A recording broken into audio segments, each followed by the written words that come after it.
Hola a todos, bienvenidos a este video donde les voy a explicar un poco sobre el test de retención visual de Venmo. Me presento, me llamo Daniela, soy estudiante de psicología y como les dije, pues les voy a explicar en qué consiste el test y cómo hacer una buena aplicación del test. Para empezar, quisiera comentarles si ustedes sabían que la memoria visual es importante. Bueno, es importante porque nos ayuda a reconocer patrones, reconocer rostros, ¿vale? O también reconocer nuestro camino de regreso a casa. Y con ayuda de este test es lo que lo que nos va a ayudar a identificar si existe algún daño orgánico o algún daño en la memoria que no nos permita retener esta información. Es decir, que no nos permita retener información por mucho tiempo, aun cuando la veamos luego que nos las presenten y nos las quiten al segundo, se nos olvide completamente. Bueno, ahora sí, para iniciar vamos a empezar a hablar un poquito sobre historia. Este test fue creado por Arthur Lester de Bento en el año de 1981. Se basa en identificar los trastornos o alguna afectación neurológica como en la memoria, como sería en este caso la memoria que se complique nosotros retener esta información visual. En la ficha técnica, pues, de este test nos vamos a encontrar con el autor, que es Arthur Lester Benton.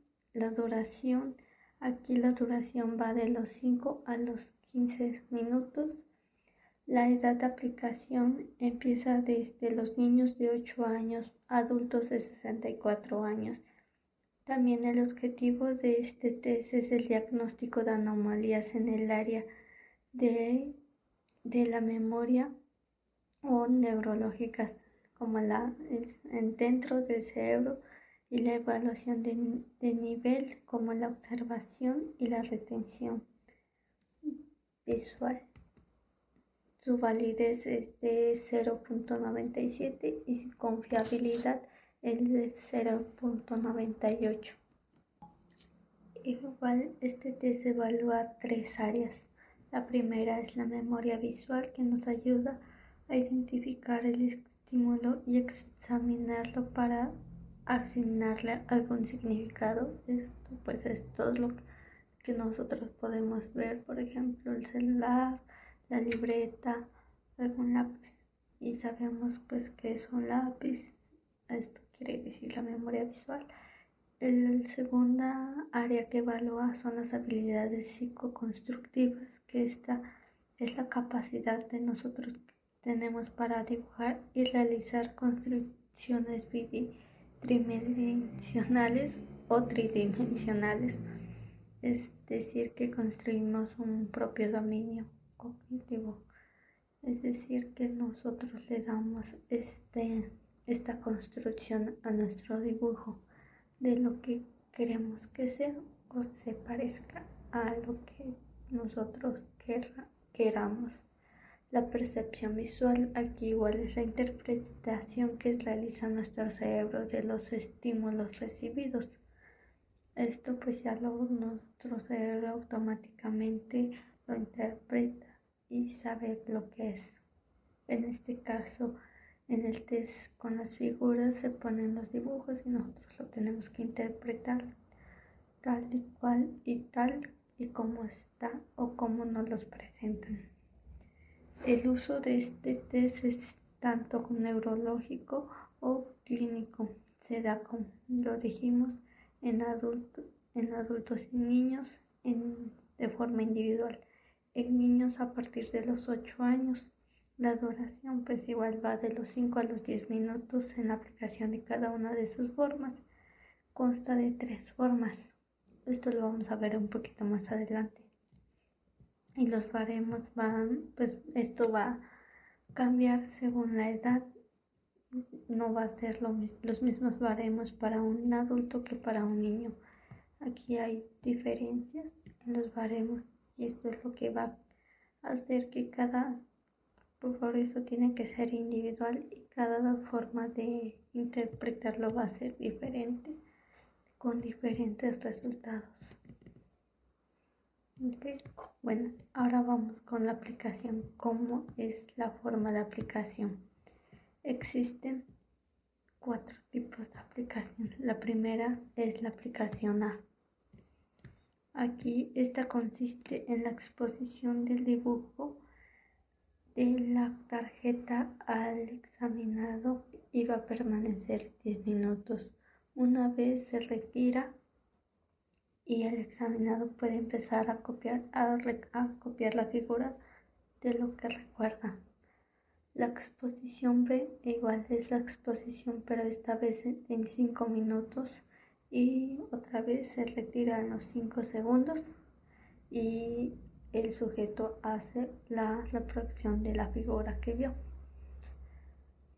La aplicación C copia los dibujos sin límite de tiempo. Aquí pues se le dan los dibujos y él los puede dibujar sin tiempo. Él puede dibujarse, poder darse lo que pueda, lo que quiera. Y por último, la aplicación D es la exposición de la reproducción diferida de estímulo. En este caso, las personas tienen un nivel de exigencia o también se consideran como niños superdotados. En la aplicación A, los niños que hacen esta aplicación, que recuerdan en los 10 segundos que se les presentó, tienen enfermedades crónicas muy agudas que no logran hacer esto, son o se consideran como personas crónicas agudas. En la aplicación B, los sujetos que no logran captar el dibujo en 5 segundos son sujetos sin déficit o niños superdotados. Por último, la C son ancianos muy deteriorados o muy avanzados de edad. Para los materiales de la aplicación va a ser obviamente el cuadernillo, el manual de interpretación, las hojas tamaño carta y un lápiz y un borrador. ¿Y cómo se aplica? Bueno, se le va a pedir al sujeto, primero tenemos que crear un ambiente cálido, es decir, hacer un rapport con el examinado para que él entre en confianza y esto también no sea una interferencia en la prueba, ya que si el sujeto está tímido o está ansioso, puede haber algunas inconformidades en la prueba o en el resultado de la prueba, ya que a lo mejor puede estar aburrido y la prueba nos ponga algunos resultados que no están o que a lo mejor no eran que son de él, pero que afecta la prueba y le asigne que tenga un retraso o alguna alteración cuando a lo mejor el sujeto está bien.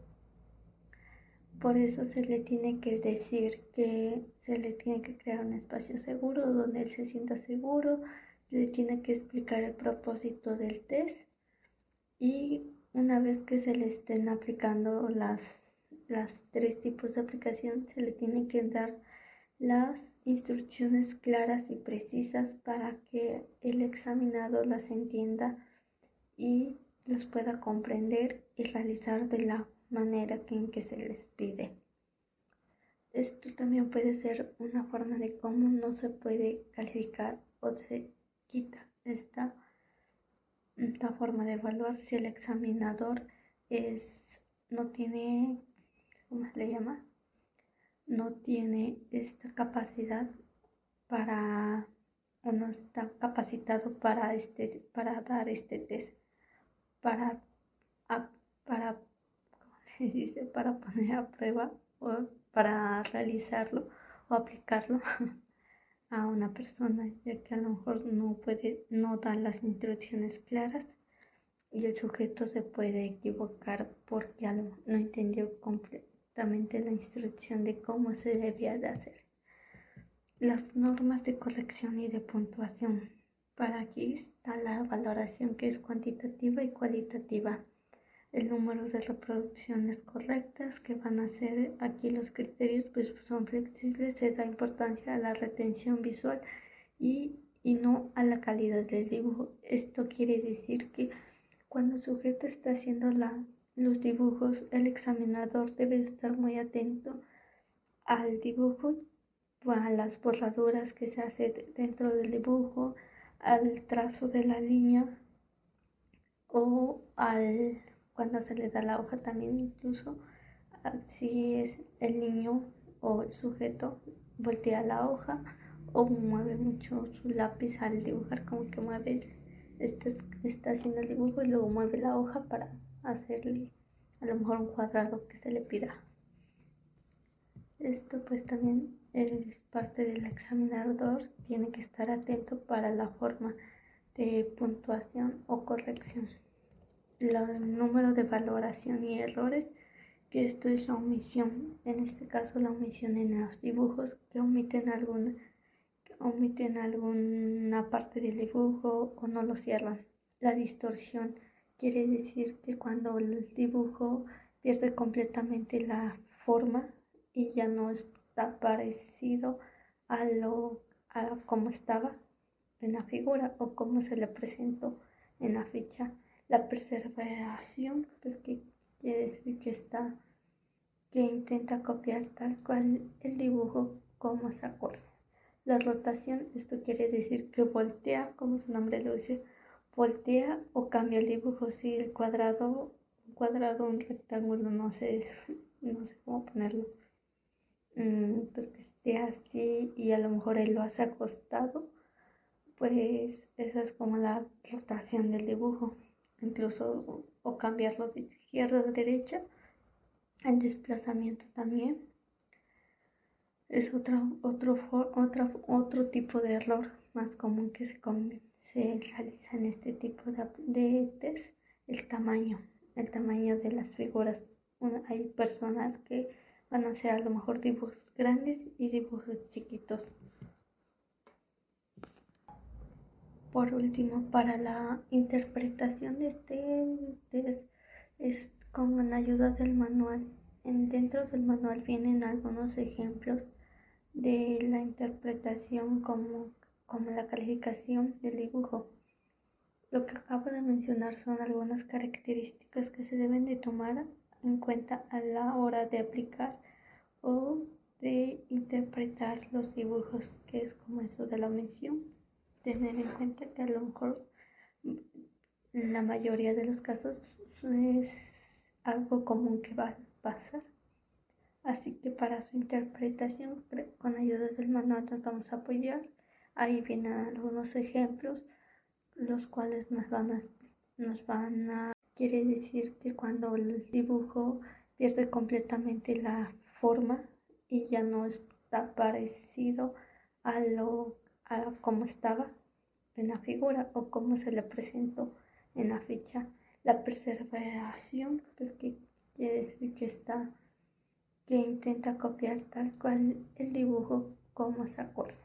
La rotación, esto quiere decir que voltea, como su nombre lo dice, voltea o cambia el dibujo. Si el un rectángulo, no sé cómo ponerlo, pues que esté así y a lo mejor él lo hace acostado, pues esa es como la rotación del dibujo. Incluso o cambiarlo de izquierda a derecha. El desplazamiento también es otro tipo de error más común que se realiza en este tipo de test. El tamaño de las figuras. Hay personas que van a hacer a lo mejor dibujos grandes y dibujos chiquitos. Por último, para la interpretación de este test es con ayuda del manual. Dentro del manual vienen algunos ejemplos de la interpretación como la calificación del dibujo.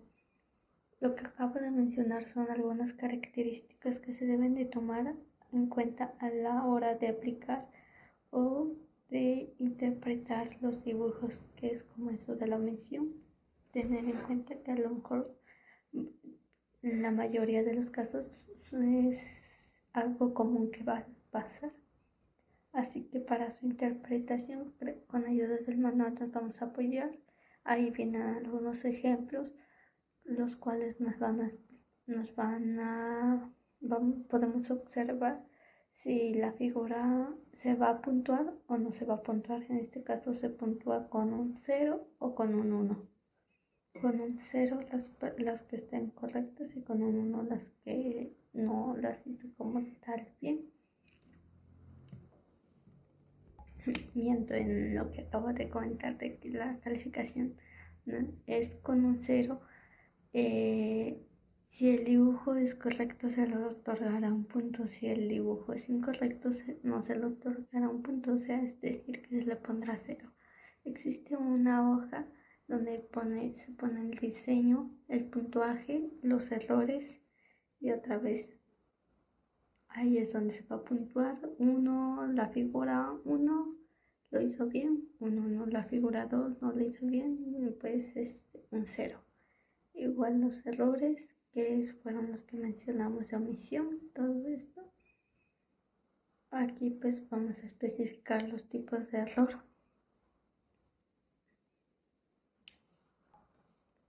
Luego se va a comparar el número de aciertos que se hayan obtenido con la tabla correspondiente según sea su administración. En este caso vamos a ocupar un ejemplo en la forma A, que es el puntaje de las reproducciones correctas o aciertos esperados con el puntaje de reproducciones que se tienen en cuenta.